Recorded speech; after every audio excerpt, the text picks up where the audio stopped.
Supreme court ने सोमवार को अपनी असाधारण शक्ति का प्रयोग करते हुए आईआईटी धनबाद को एक दलित छात्र को एडमिशन देने का बड़ा निर्देश दिया है। ये छात्र फीस जमा करने की समय सीमा चूक जाने के कारण अपनी सीट खो बैठा था। तकरीबन 17,500 रुपए ये वह फीस थी जो एक दलित छात्र को आईआईटी धनबाद में अपना एडमिशन सुरक्षित करने के लिए देनी थी। उत्तर प्रदेश के छात्र के पास फीस जमा करने के लिए महज 4 दिन थे। छात्र के पिता जो एक दिहाड़ी मजदूर हैं, उन्होंने अपनी तरफ से हर संभव कोशिश की, लेकिन फीस जमा करने की समय सीमा चूक गए। छात्र का आईआईटी जाने का सपना उसको ब्रेक लग गया। इसके बाद छात्र के पिता इस लड़ाई को अदालत में ले गए। 3 महीने तक पिता ने SC/ST आयोग, झारखंड और मद्रास उच्च न्यायालयों के चक्कर काटे।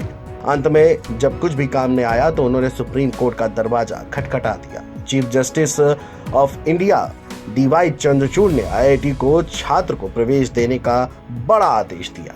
बेंच ने अपने आदेश में कहा, हमारा मानना है कि याचिकाकर्ता जैसे प्रतिभावान छात्र जो वंचित समूह से आते हैं और उन्होंने प्रवेश पाने के लिए सब कुछ किया, उन्हें वंचित नहीं किया जाना चाहिए। हम निर्देश देते हैं कि उम्मीदवार को आईआईटी धनबाद में प्रवेश दिया जाए और उसे उसी बैच में रहने दिया जाए जिससे उसे फीस का भुगतान करने पर प्रवेश दिया जाता।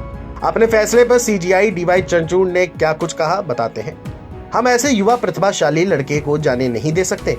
उसे मझधार में नहीं छोड़ा जा सकता। वह झारखंड विधिक सेवा प्राधिकरण के पास गया, फिर चेन्नई विधिक सेवा प्राधिकरण के पास गया और फिर उसे हाईकोर्ट भेज दिया गया। वह एक दलित लड़का है जिसे दर दर भटकना पड़ रहा है। ये बात चंद्रचूड़ ने अपना फैसला सुनाते हुए कही। शीर्ष अदालत ने संविधान के अनुच्छेद 142 के तहत अपनी असाधारण शक्तियों का प्रयोग करते हुए आईआईटी धनबाद को अतुल कुमार को अपने इलेक्ट्रिकल इंजीनियरिंग बीटेक का पाठ्यक्रम में प्रवेश देने का निर्देश दिया। संविधान का अनुच्छेद 142 शीर्ष अदालत को न्याय के हित में कोई भी आदेश पारित करने का अधिकार देता है। चीफ जस्टिस DY चंद्रचूड़ ने उत्तर प्रदेश के मुजफ्फरनगर जिले के एक गाँव से आए 18 साल के छात्र से कहा, ऑल द बेस्ट, अच्छा करो, राहत महसूस कर रहे हैं। अतुल ने कहा कि पटरी से उतरी ट्रेन अब पटरी पर आ गई है, मुझे सीट मुहैया करा दी गई है, मैं बेहद खुश हूँ। वही अदालत ने कहा कि सीट केवल वित्तीय समस्या के कारण नहीं छीनी जा सकती। अतुल ने कहा कि उसे शीर्ष अदालत से मदद मिलने की उम्मीद है। बहरहाल सुप्रीम कोर्ट ने अपनी असाधारण शक्ति का प्रयोग कर एक दलित छात्र के भविष्य को सुधारने का बड़ा फैसला सुनाया है।